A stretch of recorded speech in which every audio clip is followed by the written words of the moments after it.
a teeth neurology video series. Let's discuss about Bell's palsy. Bell's palsy is a common condition we see where the person has weakness of their whole face.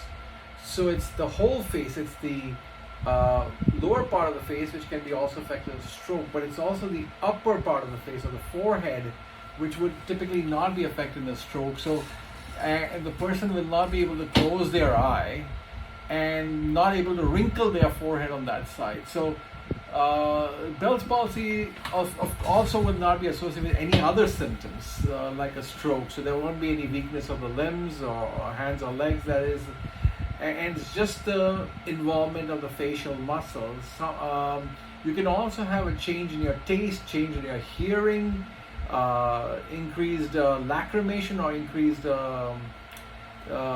eye tears.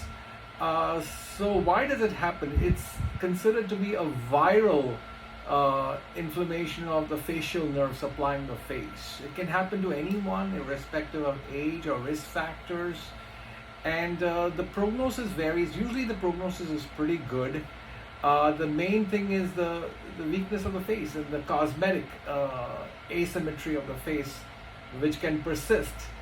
I would say 95% of patients have a complete recovery, 5% don't, and often those 5% have not been treated early enough. So when somebody has weakness of the face like that, they go to the ER, they're usually either seen in the ER, sometimes they're admitted for 1 day. The treatment is antivirals and steroids for about 7 to 10 days. That's the treatment, and that usually is all it takes.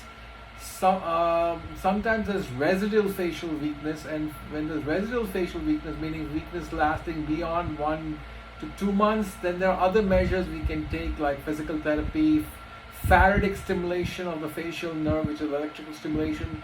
I've even sent patients for acupuncture for this. This is the one condition where I've actually referred patients for acupuncture for persistent facial weakness after Bell's palsy, and I've had pretty good results with it.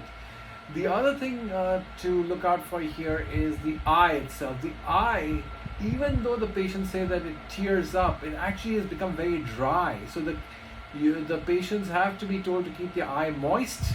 So eye drops in the eye 3 times a day, and then eye ointment at night, and also an eye patch so that dust particles can't get in, especially at night when they're sleeping. Sunglasses to wear outside to protect the eyes. So that's really another thing which in the management of Bell's palsy. The diagnosis is pretty straightforward. And as I mentioned, Bell's palsy is from a viral inflammation of the facial nerve. So the key thing in diagnosis is to make sure there's nothing else going on.